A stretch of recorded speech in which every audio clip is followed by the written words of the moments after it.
Hello, this is Sophie Lawson from sophielawson.com, and this is episode 127 of the Sophie Art Podcast, which is a little podcast that I do about the art and things. And today we are talking about the arty things. No, we're talking about the art today. Little Dennis, the co-host, is with us, and well, we were going to be looking at something else today. We were going to be looking at an article from the art book Sketch Every Day with Simone Grunewald, and we were going to be talking about eyes. We were going to talk about eyes, but what happened was, this week, a little shenanigans, I don't know what you would call it really, some sort of controversy of plagiarism between Jake Parker and Alphonso Dunn, two little artists who specialise in ink.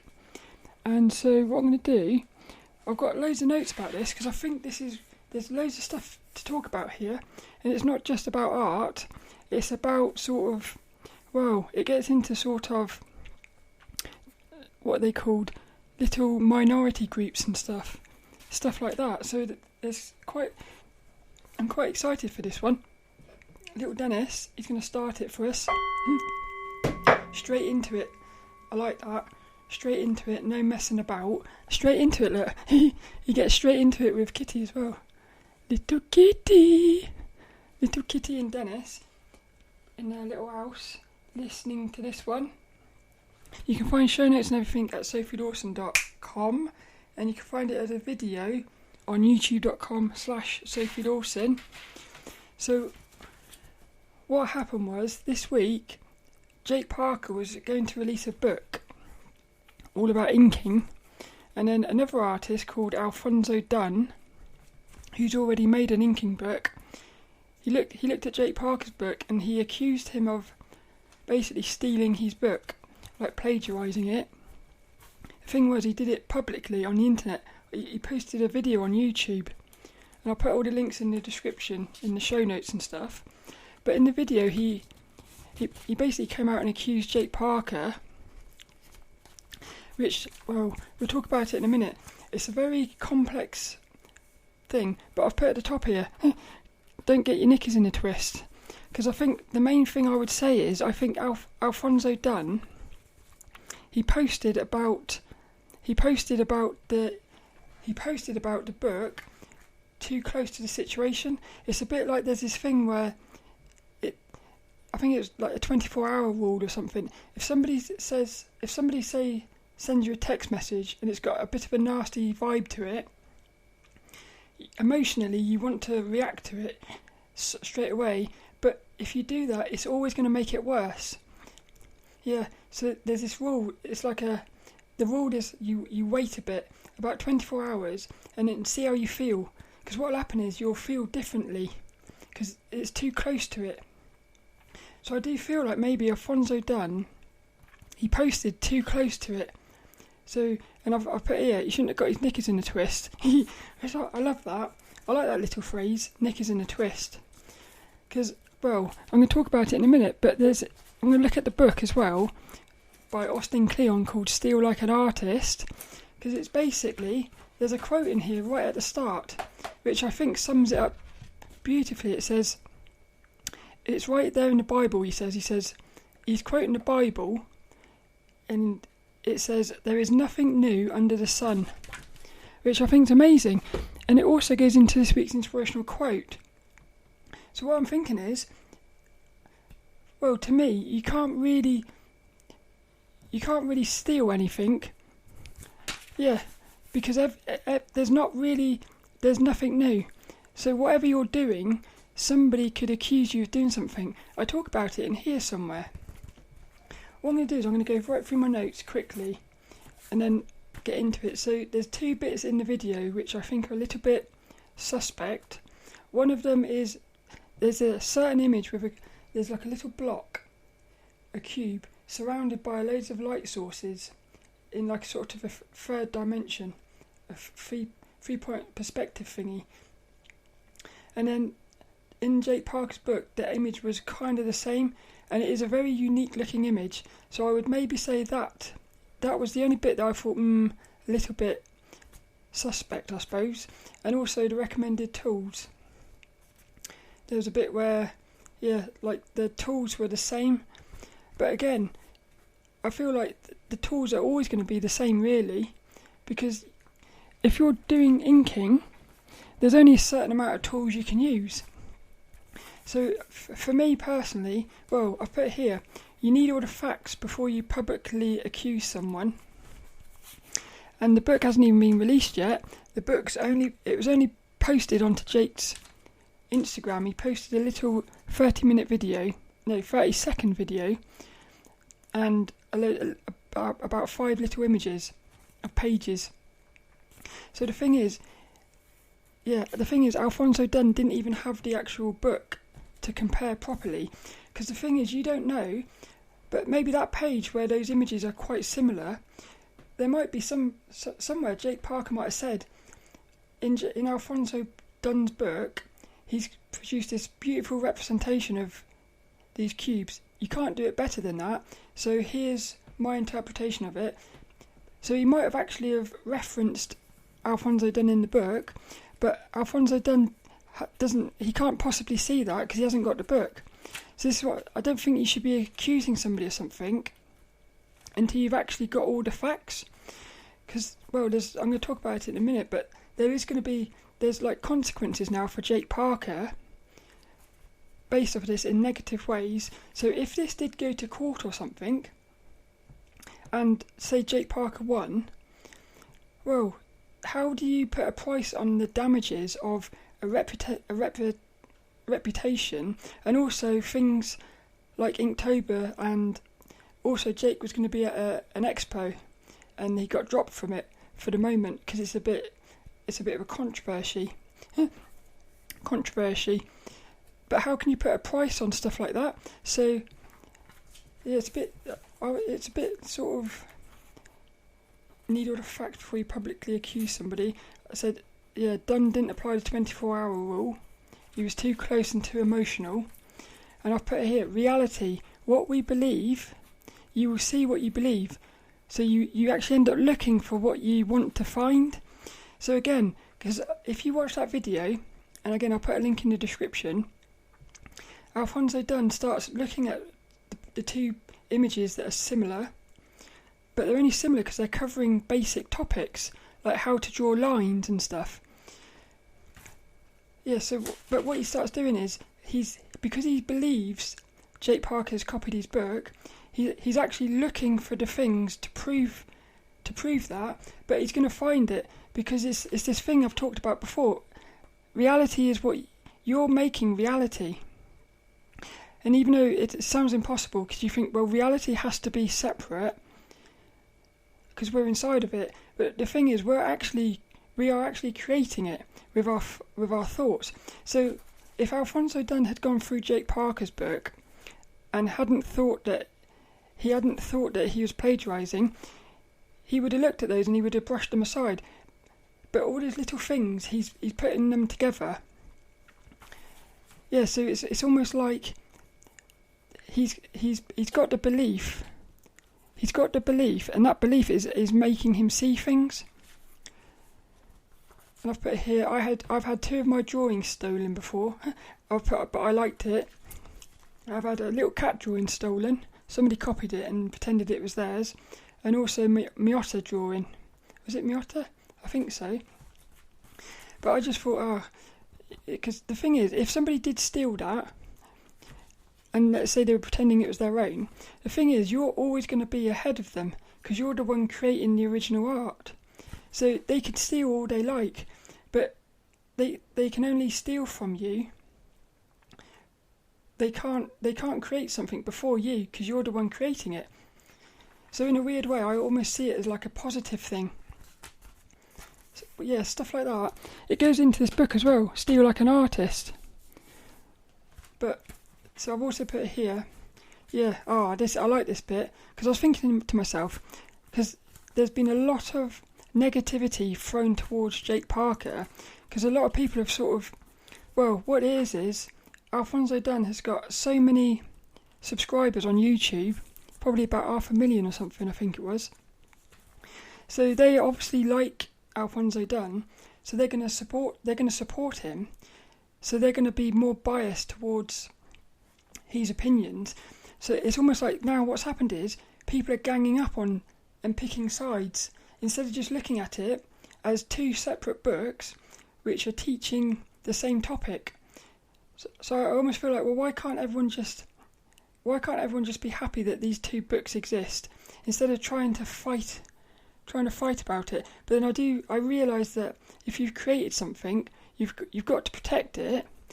But for me personally, looking at the evidence in the video of Alphonso Dunn, there's only one image that I would question, and it was that one with the cube with the things around it. All the other images are just basic images, and I've studied from a lot of different art books, and I've seen these images in all of the art books, like tonal graphs, those things where you'd put the tone down, little blocks, the strokes, and also, well, I think I said it here somewhere, I've studied from Jake Parker's course at SVS Learn, How to Ink, and he re-released it as a How to Ink 2.0, and the way that book was set up is just like Jake Parker teaches in the course, which is everything is broken down into chunks, which I've always loved that about Jake's teaching style, is it's all chunked up so it's not overwhelming, and it all beautifully builds on top of each other. And the book, from what I saw in the little video, it looks just like that. It starts out with the basics of like line strokes, different types of lines, different types of like pen pressure and stuff, then the different cubes showing the different textures.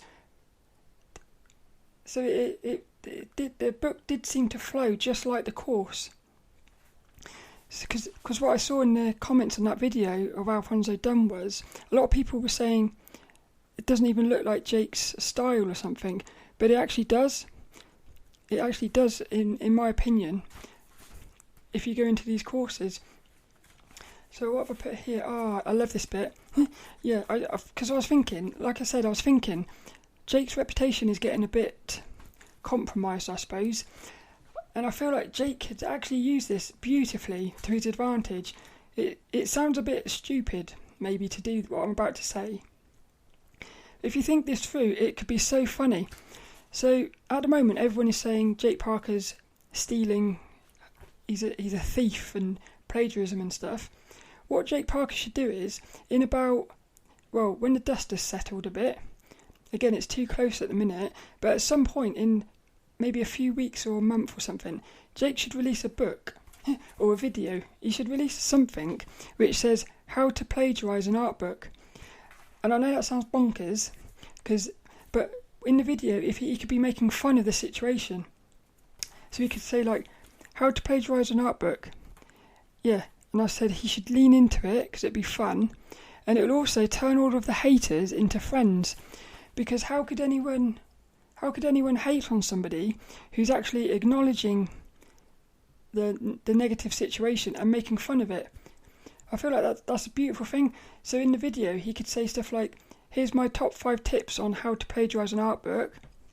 And he could say like, I've actually thought this through really, and I've thought like, yeah, what he could say, our goal here is to release the best art book as quickly as we can with minimal effort. So he says the best thing to do is go to the book that's number 1 on the charts on Amazon and buy that book. And yeah, I'm saying like you should say like you want to aim for the best book, because then that's your book's going to be the most chance. It sounds weird, I know, but it would be, in my head it looks really funny. Just make fun of it. Yeah, I think he should do that, but you'd have to go all in on it, because if you tried to do that but you wasn't committed to it, it could actually come across as it could fall on its like egg on your face or something. But if you go into it 100%, fully committed, and just make and you at the end maybe say, or even at the start you say, look, this is fun. I'm having fun here, because he's got 2 options really. Either make fun of it, try to ignore it and think it'll go away. But I feel like that would actually be worse, because then it's a bit like, well, why aren't you saying something about it?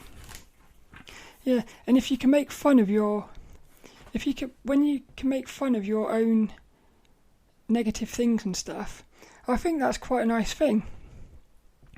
I think you would get a lot of respect for that. Again, if he does it the right way, and I think he can. I think he could pull it off, you know. It would be so funny, and it could actually, you think about it, everyone would say, oh, have you seen this video from Jake Parker, the person that everyone was calling a thief? People would watch it, think it was funny, and then they would start buying all of his stuff. So it could actually, you could turn it into a massive positive, I think. I'll put if it goes to court, you've got to think about stuff like, his books have also been put on hold. And there's also something with Inktober. There's a thing in October where you have to draw every day in October, do an ink drawing, which Jake Parker is the owner of that. He runs it. Well, that was going to have prizes with DeviantArt, but they've actually dropped the prizes as well. So again, there's lots of things you're losing out on here, all because somebody's made an accusation without enough evidence, I think. And I've put here, what have I put here? I've put, you can't plagiarise the basics. How, well, if you can plagiarise, if copying the basics is stealing, then it means nobody's ever going to be able to release anything ever again. Because everything that comes out from now it's already existed. Yeah. So if you look at a lot of art books, they're actually all the same, really. It's just, all it is the artist himself is rearranging the information in a way that they think, like I said, they think it flows the best for the person to learn. Yeah, so that book, Steal Like an Artist, by Austin Kleon, it talks about this a lot. In the beginning, obscurity is good. What you love, what loves you back, and then you want to meet in the middle. I love that book. It's cool. What have I put here? Yeah. Oh, so this next bit, this bit got me a little bit upset, really. So I said last week's episode, I was talking about Black Lives Matter being like a smokescreen thing. Well, what happened was, because Alphonso Dunn is a black man, Jake Parker is a white man, what happened was, in this video, people started saying, oh, Jake Parker's stealing a book from a black man. And I thought, well, why are you even saying that? So what I started thinking was, people who are trying to,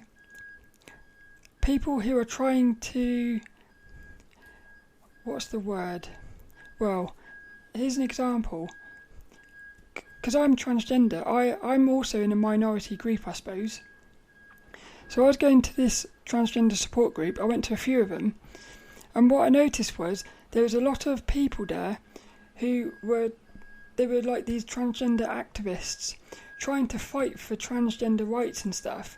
But what I noticed was they thought they were doing positive things, but they were actually creating the very thing that they were trying not to, that they didn't like themselves. And so like, let's say somebody's saying something horrible about a transgender person. The person who's trying to stand up for transgender rights or something, what they do is they actually say something horrible back. So then what ends up happening is it ends up being like this horrible thing. So what it felt like to me was people who start saying, oh, it's a black man. Like, why are you even saying it's a black man? That's got nothing to do with it. It's almost like saying you stole from a man who's got hair. It's irrelevant. But what it does is it creates a divide. Yeah. So, like I said, what ends up happening is, by saying something like that, you're sort of thinking, oh, I'm standing up for the black man. But what you're doing is you're actually further separating, like, the black man from the white man. Yeah. So for me, it felt like that was like a bit of a negative thing there. What was the other thing? Oh yeah, at this transgender support group as well. There was who was it? Well, somebody said what we used to do was we all sat around this. What we did was we had like at the start of the session, everyone would sit around on these little chairs in a group, all looking at each other, and you had to go around a group, and everyone said, "Oh, hello, I'm whoever, and I'm female." So if you were born male, but you felt that you were female, you would say, I'm Sophie Lawson and I'm female, because then what would happen is everyone would know, okay, even if they look like a male, they feel like a female, so I have to respond to them as a female. What happened was we went around, one of the people says, "Oh, can we not say male and female because I don't like that," or something like that. So what happened was everyone then that whole thing had to change, and we had to say he or she. So we had to say, "I'm Sophie Lawson and I'm she," like that. But I thought to myself, well, hang on a minute, why should we all have to change that when in actual fact the person who says I don't like the female or male, they're the one with the issue. So what should have happened there is that person should have said, hang on a minute, why am I feeling uncomfortable with the word male or female? It's because they haven't resolved something inside of themselves. So instead of resolving it, they actually changed it for everyone else. Because what I thought was as well, that's not actually helping anyone. Because what's happened now is the person who hasn't resolved the issue inside of themselves, some point in the future they'll be somewhere else, and somebody will say female, and they'll get offended again. Whereas if they had actually worked on it in the group and said, it makes me feel uncomfortable, female, resolved it inside of themselves, somebody could say female and it would just go right through them. So they're obviously attached to something there. I feel like there's a similar thing going on here with this black stuff. Yeah, it's almost like people getting offended by something. There's definitely things like this one here. There is nothing in this situation between these two artists. None of it is to do with racism or whatever. But somebody has made it that because they've taken offence to something. Yeah. So what I'm trying to say, like they're projecting outwards, which is going to create more negative. So I feel like we've got to. Well, have we got to do anything? I was going to say we've got to be more mindful of what we're doing, but maybe we haven't. Maybe this is just part of it. Yeah, maybe. It's weird though. That sort of confused me a little bit. Because then what I started seeing was on Twitter and stuff, people started using the black thing again, making it something it wasn't, which is just, all that's doing is the people who, what I think could end up happening is people who are fighting for black rights or whatnot, and again, because I'm transgender, I could even say people fighting for transgender rights, what they could end up doing is they could end up actually discriminating against non-transgender people, which that's not good, because then all you've done then is you've still got the two separate groups. What you've got to do is you've got to accept things, really. Yeah, just accept stuff. Accept people's sort of weaknesses, or not even weaknesses, just accept people for what they are.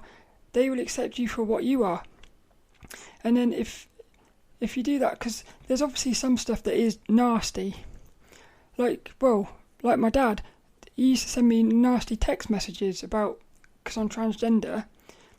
That was like one of the times when sometimes I would write a reply in the heat of the moment. I'd write a reply, and then I'd realise this is negative. All that's going to do is it's going to send negative back to my dad, which means then he's got more reason now to send negative back. So that's when I started realising you've got to you can't control what your dad does. You can control what you do, and by controlling what you do, you end up actually controlling what your dad does. So it's the same thing here. You've got to control yourself to not discriminate against others. And if you do that, then more people will do it, and in the end, everyone will be together really instead of all separated. It's a bit weird, but that's basically it really. I just wanted to talk about it because I think there's a really important thing going on here, which is what is, I suppose the topic is, and I don't know, I haven't decided what I think about this. There's one image that I think is a bit suspect, but everything else I just feel like it's not plagiarism, it's just reinterpreting the basics. That's what I think anyway. Little Dennis, he's going to end this one, I think. I hope you enjoyed that. Doing. And next week's episode, I can't wait for this one. Next week we're going to be looking at eyes, the article in Sketch Every Day. Talking about eyes, I've got lots to talk about on that. It's going to be really fun because I struggle drawing eyes. I find them really hard for some reason, and because of that I don't draw them enough. So that's why I find them hard, because I'm not drawing them enough. But I'm not drawing them enough because I find them hard. So I'm stuck in a bit of a loop with that one. I've got to start drawing eyes even when they're not very good. It's quite hard though, because it's never fun drawing things which don't look good. So it's a bit weird. But what we've got here, this week's inspirational quote is absolutely beautiful. It's all about plagiarism. And it's, I love this. Yeah. So this week's inspirational quote is, if you steal from one author, it's plagiarism. If you steal from many, it's research. How cool is that? That's from Wilson Misner. Mizner. Wilson Misner. But that kind of goes into this. This is why it's such an interesting, for me, this is a really interesting situation to observe and see what happens, because there's such a fine line. There is such a fine line between sort of research and being inspired by, but stealing and plagiarism. Steal like an artist. Exactly, you've got to steal like an artist. Everybody is stealing from each other. So, like I said, you could be in a situation here where all of a sudden everyone starts accusing everyone else of plagiarising their books or something. But I think my main thing I would take away from it is, if you ever have an issue with something, I would say go to the person directly. I would never say to do it publicly, because that's not fair on anyone. It's not fair on the person you're accusing, and it's not fair on you either, because what it means is, people will not, well, me personally, if somebody accused somebody publicly, I don't know if I would trust them, because I'd be like, well, how do you know they might not do that to you or something? So it's a bit weird, that. So I feel like you've got to be sort of respectful of other people, and if you feel really badly that somebody's done something horrible, talk to the person first, and then if after talking to them you still feel that way, and maybe you talk to them and they're ignoring you or they're being horrible or something, well then you've got a reason. Yeah, that's what I think. But this week's little inspirational quote, if you steal from one author, it's plagiarism. If you steal from many, it's research. Wilson Misner. Little Dennis, it's cool. I like little Dennis.